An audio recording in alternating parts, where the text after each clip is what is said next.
Hi everyone, welcome to another week of the Sun Bookshop Recommends.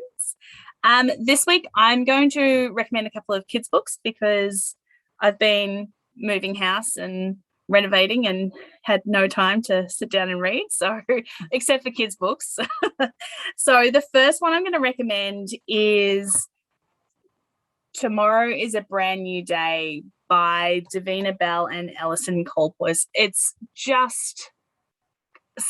amazing. So they brought us the amazing All the Ways to Be Smart and Under the Love Umbrella. And this one here is just as magical as those two, particularly for anybody who has three-nager, like I do, who is really struggling with big emotions, and how the fallout of having big emotions doesn't need to be as devastating as the big emotions are. And it just, I feel like it tells a really important message about how it's okay to say you're sorry. It's okay to make a mistake and then realize you've made that mistake. You're not going to be forgotten by your best friend. If you have a new sibling, you're not going to be forgotten by your parents.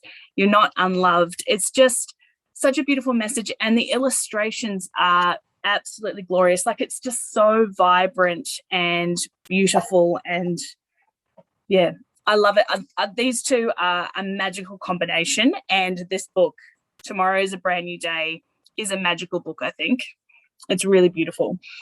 And the other one I'm going to recommend is Three Little Vikings by Bethan Woolven.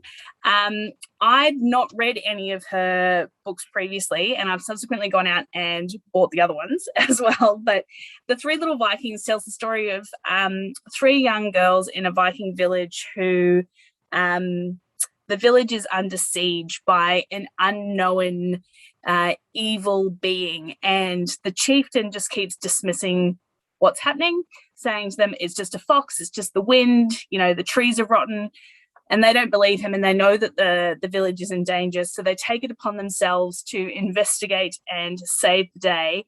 And it's brilliant. It's three strong female characters, illustrations again really gorgeous, and it's just a really cute little story about how you can save the day through reading books and following the clues. So that's Three Little Vikings by Bethan Woolven.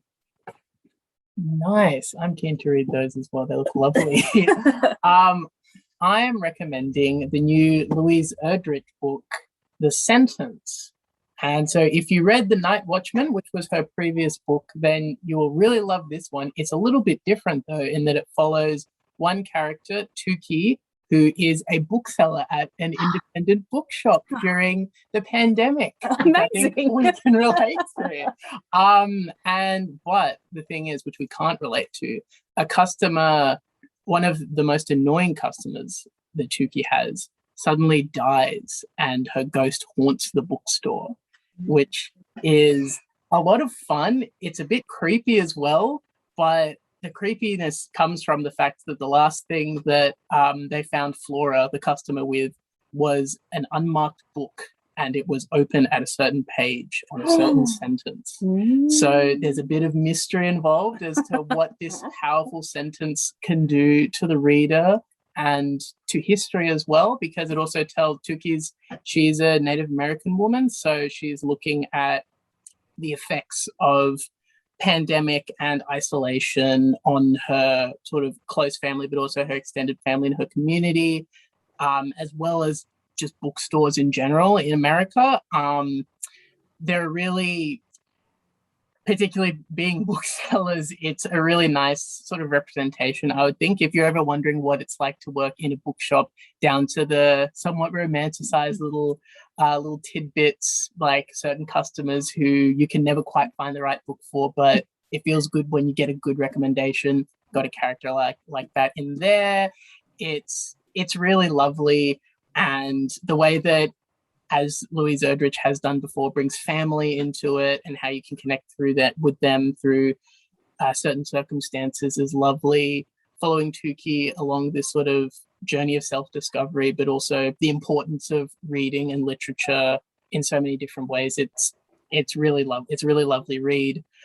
So yeah, I highly recommend The Sentence by Louise Erdrich if you want to know what it's like to work at a bookshop with a ghost. Which we don't have. No, we don't think we don't. No, we'll let you know if we do.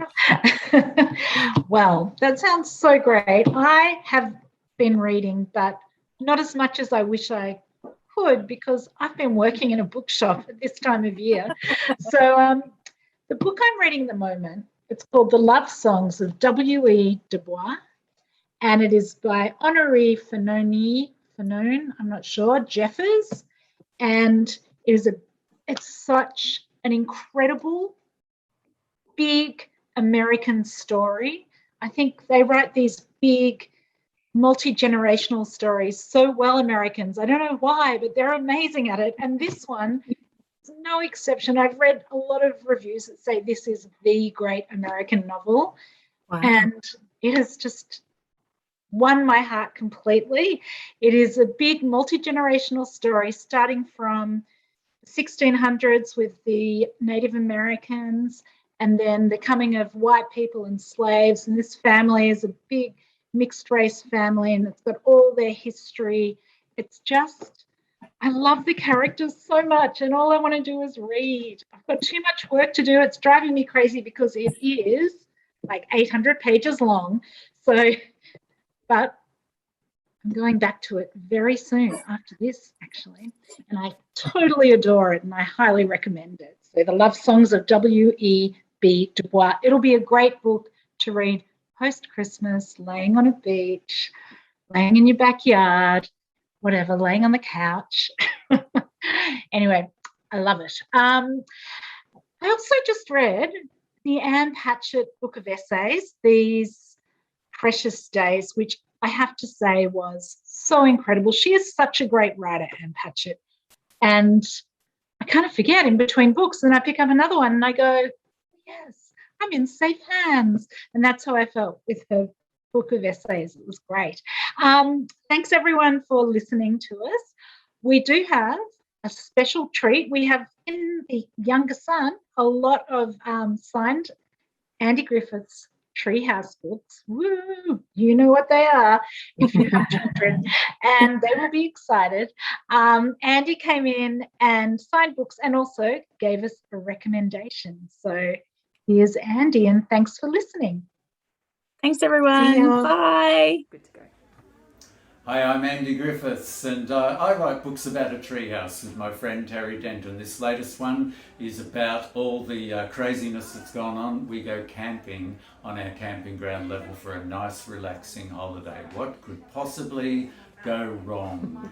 And another book that I have loved, I didn't write this one, I wish I had, Warren Ellis's book, Nina Simone's Gum, all about how he stole Nina Simone's chewing gum that she plonked on a piano during a legendary performance back in the 90s, and how it's become a holy relic. And this guy writes beautifully. It's a great memoir for anyone who loves music, who loves Nick Cave, and who loves chewing gum. I recommend.